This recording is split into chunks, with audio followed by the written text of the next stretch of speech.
Hi my friends, this is Tomal once again.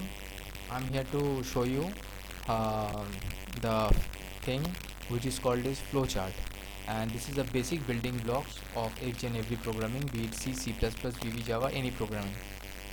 It consists of some different uh, shaped element, like as you see in the picture, oval shaped uh, oval shaped start and end box, a rectangular processing box which is not there, but input and output showing box which is like a parallelogram which is there, showing read temperature, print below freezing, print above freezing, and there remains one condition box like diamond shaped. Here it's showing temperature less than 32, yes or not. So these are the few things which you need in case of making any program for making the flowchart. So this is all about the flowchart.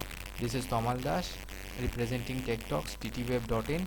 We guys provide computer certificate on basic computer course, provide tuition C, C++, VB, Java, and sell dry fruits and provide designing on banners, flex, posters.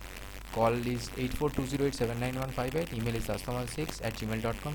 Please do call us at that number, and thank you for sharing, liking, and subscribing my video. Thank you.